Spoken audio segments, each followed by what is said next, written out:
প্রকৃতির নিয়মেই যেমন রাতের পর দিন আসে, তেমনি আজকেও সকাল হলো। আজ 20শে মে 2026। সকালবেলা, কালকে রাত্রিবেলা এত গরম ছিল রাত্রিবেলা 2-3 বার আমার ঘুম ভেঙে গেছে গরমের জন্য। তাই আজ সকালবেলা যখন উঠলাম তখনও দেখলাম আকাশের মুখ ভার। হাওয়া বাতাস বাইরে খুব একটা নেই, তবুও গাছের পাতাগুলো অল্প অল্প দুলছিল। কিন্তু ওভারঅল যে পরিবেশটা, সেটা একেবারে গুমোট হয়ে আছে। মনে হচ্ছে আজকে বৃষ্টি নামবে। বৃষ্টি নামলেও সে কতখানি আমরা নিস্তার পাবো এই গরমের হাত থেকে, সেটা এখনও ঠিক বলা যাচ্ছে না। কারণ আবহাওয়া অফিস বলেছে যে এখন এই তাপপ্রবাহটা কিছুদিন চলবে। গরমের দিনে তো গরম পড়বেই, সেটা মেনেও নিতে হবে। আমার উচ্ছে গাছগুলো বেশ ডালপালা ছড়িয়ে বেশ বড়ই হয়ে গেছে। চলুন ওপাশে দেখা যাক লঙ্কা গাছগুলোর কী অবস্থা।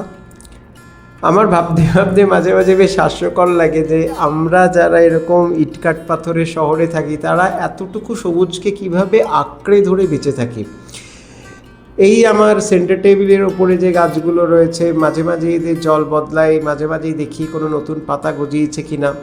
যদি নতুন পাতা না গজায়, যদি আগাটা একটুখানি কালো কালো হয়ে যায়, তখনই দুশ্চিন্তার মেঘ মনের মধ্যে জমা হয়। না, লঙ্কা গাছগুলো বেশ বেঁচে পড়তেই আছে, তারা বেশ বড়ই হচ্ছে, একটা দুটো করে নতুন পাতাও বেরোচ্ছে। দেখা যাক কতদূর এদেরকে নিয়ে যাওয়া যায়, বা কতদিন এরা আমাকে এদের সঙ্গ দেয়। তো চলুন দিনটা শুরু করা যাক। আর আমার বারান্দার বন্ধুদের তো আপনারা সবাই চেনেন।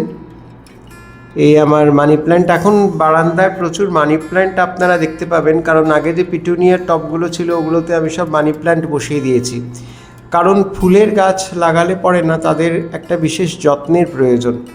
এখন প্রতিদিন যেভাবে কাজের চাপ আমার বেড়ে চলেছে, তো সেই রকম করে এইসব গাছগুলো যত্ন নেওয়া আমার মনে হয় না আমার পক্ষে আর সম্ভব হবে। আর শরীরও মাঝে মাঝে বিগড়ে যায়, শরীরও মাঝে মাঝে সঙ্গ দিতে চায় না। সুতরাং যেরকম আছে সেরকমই থাক। পাতাবাহার গাছগুলোর খুব একটা যত্নের প্রয়োজন হয় না। ওই সপ্তাহে একবার প্লান্ট বুস্টার আর রোজ একটুখানি জল স্প্রে করে দিলেই চলে। তো দেখা যাক কতদূর কী হয়।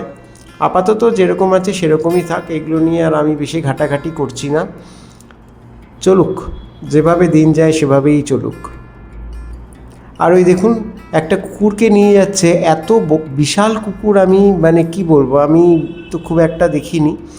মানে কুকুরটা যদি কোনো কারণে রেগে যায়, তাহলে এর মনিবকে কিন্তু বেশ গুরুতর ঘায়েল করতে পারে, সেই ক্ষমতা কুকুরটার আছে। আর এই দেখুন আমার প্রতিবেশীরা জেগে উঠেছে, তারা এখন বেরিয়ে পড়বে তাদের খাদ্যের সন্ধানে। ওই দেখুন উড়ে চলে গেল। সকালবেলা একটু ছাদেও এসেছিলাম দেখতে আমার গাছগুলোকে।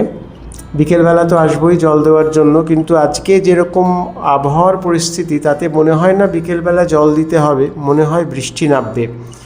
আজকে বোধহয় বৃষ্টি নামবে, কিন্তু মুশকিলটা হচ্ছে বৃষ্টিটা যদি মুষলধারে না নামে, তাহলে কিন্তু এই গরমের হাত থেকে আমরা টেম্পোরারিলি কিন্তু নিস্তার পাবো না। ঠাকুর ঘরে এলাম, স্নান করে পুজোও সারলাম, এবার বসে পড়তে হবে কাজে। কাজ করতে করতে চলুন আমার ফুড ব্রেকের সময় হয়ে গেল। তবে আজকে 2-2:30 নাগাদ লাঞ্চ ব্রেকে একটা মজার কথা বলবো আপনাদের। নমস্কার, এখন আমার লাঞ্চ ব্রেক, এখন দুপুর 2:30 মতন বাজে। তো লাঞ্চে যাওয়ার আগে হঠাৎ একটা কথা বেশ মনে পড়ছিল, অনেক ছোটোবেলার কথা। যখন আমি ক্লাস 3-তে পড়ি, সেই সময় একবার ড্রয়িং ক্লাসে আমাদের টিচার আমাদের একটা টিয়া পাখি রং করতে দিয়েছিলেন, প্যারট। তো টিয়া পাখির গায়ে যে সবুজ রঙটা থাকে, সেই রঙের প্যাস্টেল আমার কাছে ছিল না, মানে ছিল, প্যাস্টেলটা ক্ষয়ে ক্ষয়ে একদম ছোট হয়ে গেছিলো, যার ফলে সেটা দিয়ে আর রং করা যাচ্ছিল না। তখন আমার পেছনে আমার যে বন্ধু বসেছিল, তার কাছ থেকে আমি প্যাস্টেলটা, সেই পার্টিকুলার শেডটা নিয়ে টিয়া পাখিটা রং করি, এবং অসাবধানতাবশত সেই প্যাস্টেলটা আমার সঙ্গেই আমার বাড়ি চলে আসে, আমার কালার বক্সের মধ্যে সেটা নিয়ে আমি বাড়ি চলে আসি। তো তার পরের দিন যখন আমি স্কুলে যাই, তখন আমার বন্ধু আমাকে বলে, তুই আমাকে না বলে ওই প্যাস্টেলটা নিয়ে চলে গেলি, জানিস তুই এটা চুরি করেছিস। তো ও প্রচণ্ড অভিমানে ও টিচারকে কমপ্লেনও করে যে এরকম সমীরণ আমার প্যাস্টেলটা নিয়ে কালকে বাড়ি চলে গেছে, আমাকে না বলেই বাড়ি চলে গেছে, এটাকে তো চুরি করা বলে না। তো আমাদের টিচার আমাদের দুজনকেই কাউন্সেলিং রুমে ডাকলেন এবং ডেকে দুজনকেই বললেন যে দেখো, কখনো এই চুরি শব্দটা উচ্চারণ করবে না বা কাউকে চোরও বলবে না, এটা প্রচণ্ড খারাপ একটা শব্দ। নিজের বন্ধু বান্ধব আত্মীয় স্বজনকে তো নয়ই, কখনো কাউকে এভাবে বলবে না। চুরি করাটা যেমন বাজে কাজ, তেমনি চোর শব্দটাও ভীষণ বাজে, এটা কখনো কাউকে বলবে না। তো সেই থেকে চুরি বা চোর এই দুটো জিনিসই আমাদের ডিকশনারি থেকে চিরকালের জন্য মুছে গেছে। তাই আজকে যখন পশ্চিমবঙ্গের আকাশে বাতাসে এই চোর চোর এই নিয়ে স্লোগান, এই নিয়ে গান এসব চলছে, তখন আমার সেই টিচারের কথা মনে পড়ছে যে চোর শব্দটি কিন্তু ভীষণ বাজে একটা শব্দ, এটা কাউকে কখনো বলবে না। কিন্তু আজকে আমার সেই টিচারকে জিজ্ঞেস করতে ভীষণ ইচ্ছে করছে যে যারা এরকম সাধারণ মানুষের টাকা নিয়ে চুরি করে এরকম একটা রাজপ্রাসাদ বানিয়েছেন, কোটি কোটি টাকা নিজেদের ব্যক্তিগত সম্পত্তি তৈরি করেছেন, তো তাদেরকে আমরা কি বলবো? ডাকাত বলবো? আমার পরে কথা হবে। বহুকাল আগে চুপকথা নাট্যগোষ্ঠীর একটা বেশ জনপ্রিয় নাটক ছিল তখন বিকেল। যতদূর মনে পড়ছে অসিত মুখোপাধ্যায় এর পরিচালক ছিলেন এবং সেখানে অভিনয় করেছিলেন অসিত মুখোপাধ্যায় এবং দীপা দাসমুন্সী। তিনি তখন দীপা দাসমুন্সী ছিলেন না, বোধহয় দীপা ঘোষ ছিলেন, আমার যতদূর মনে পড়ছে। নাটকটা আমিও দেখেছিলাম, খুব সুন্দর একটা নাটক ছিল, বেশ মনোগ্রাহী। তো এখন বিকেলবেলা যথারীতি আমি ছাদে এসেছি। কাজকর্ম মোটামুটি শেষ হয়ে এসছে, তবুও যতটুকু বাকি আছে ততটুকু সন্ধ্যের পর শেষ করা যাবে। আসলে ওয়ার্ক ফ্রম হোম যে এতখানি মর্মান্তিক বা এতখানি মোনোটোনাস, সেটা আগে আমি কখনো বুঝিনি। যখন কোভিডের সময় ওয়ার্ক ফ্রম হোম চলছিল তখন ব্যাপারটা অন্যরকম ছিল, কারণ তখন সারা পৃথিবী জুড়েই ওয়ার্ক ফ্রম হোম চলছিল। আর এখন কিন্তু অবস্থাটা সেরকম নয়। তবুও কিছুদিন আগে আমাদের প্রধানমন্ত্রী বললেন যে দেশে বিদ্যুৎ সাশ্রয় করার জন্য তিনি সমস্ত কর্পোরেটকে ওয়ার্ক ফ্রম হোমের এনভায়রনমেন্টে আবার ফিরে যাওয়ার জন্য আবেদন জানাবেন। সেটা আবার কবে হয় কে জানে, তখন বোধহয় আবার একটা লকডাউনের মতো পরিস্থিতি তৈরি হবে। পেট্রোলের দাম তো আবারও বাড়লো এবং পেট্রোলের দামের সঙ্গে সঙ্গে আমাদের যে দৈনন্দিন জীবনের যে নিত্য প্রয়োজনীয় জিনিসগুলো, সেগুলোর দামও কিন্তু অস্বাভাবিকভাবে বেড়ে যাবে। অর্থাৎ ভগবান না করুন, আমরা বোধহয় আবার একটা রিসেশনের দিকে চলেছি। সারা পৃথিবী জুড়েই এই রিসেশনটা আসবে, কিচ্ছু করার নেই। তাই আমারও সবার কাছে একটাই অনুরোধ বা একটাই পরামর্শ যে আপনারা একটুখানি মিতব্যয়ী হওয়ার চেষ্টা করুন।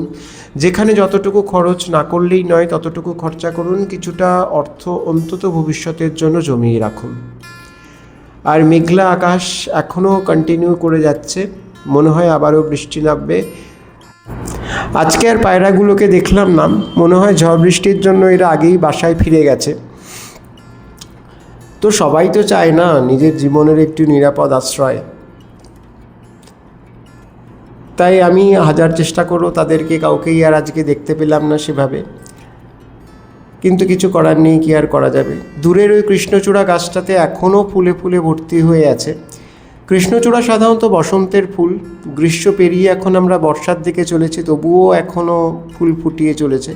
আর রাস্তার ধারের এই যে মন্দিরটি দেখলেন, এটি আমাদের পাড়ার বাড়ির সামনেই তৈরি হচ্ছে, এখন অনেক দিন থেকে তৈরি হচ্ছে, এখনও পুজো আর্চা শুরু হয়নি। সন্ধেবেলায় এলাম ঠাকুর ঘরে, ঠাকুরকে ধূপধুনো দিয়ে চললাম একটু বাইরে, কাজ শেষ করে 7:30 পৌনে 8 নাগাদ, কারণ আমার ফোনের একটা কভার পরাতে হবে আর স্ক্রিন গার্ডটাও খারাপ হয়ে গেছে।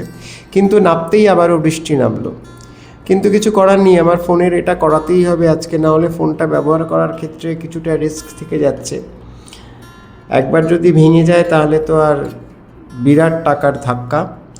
এসছিলাম তো লেক মার্কেট অঞ্চলে কিন্তু বিকেলবেলা বেশ সবজি আর ফলের একটা বেশ ভালো বাজার বসে ফুটপাতে, প্রচুর ফ্রেশ শাকসবজি ফলমূল এসব পাওয়া যায়।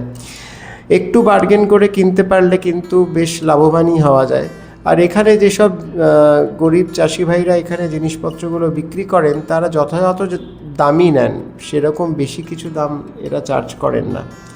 যাই হোক, চললাম বাড়ি ফিরে আবার আপনাদের মুখোমুখি হব। এখানকার কোনো কিছু হলে পরেই তো আর এটা কলকাতা হাইকোর্টে তার নিষ্পত্তি হয় না, কোনো ডিসপিউট অ্যারাইজ করলে পরে। আমাদের প্রশাসন মানে পূর্বতন প্রশাসন শটান চলে যেতেন সুপ্রিম কোর্টে। যে কোনো রকম দুর্নীতি যখন এখানে ধরা পড়তো তখন তাদের শেষ গন্তব্য ছিল সুপ্রিম কোর্ট। জনগণের পয়সায় দামি দামি উকিল ধরে তারা মামলা লড়তেন। সেই ধারা এখনও তো চলছে, কারণ কিছুদিন আগেই তারা বিতাড়িত হয়েছেন। আজকে যে মামলাটা সুপ্রিম কোর্টে ছিল সেটা ছিল হচ্ছে মাদ্রাসা শিক্ষক দুর্নীতি। মামলার বিষয় ছিল মাদ্রাসা শিক্ষক দুর্নীতি। আমি এতদিন এই মামলাটার ব্যাপারে কিছুই জানতাম না। আমি জানতাম যে দুর্নীতিটা প্রাথমিক শিক্ষক নিয়োগের ক্ষেত্রেই হয়েছে, কিন্তু সেটা নয়, মাদ্রাসা শিক্ষক নিয়োগের ক্ষেত্রেও একই রকম দুর্নীতি হয়েছে।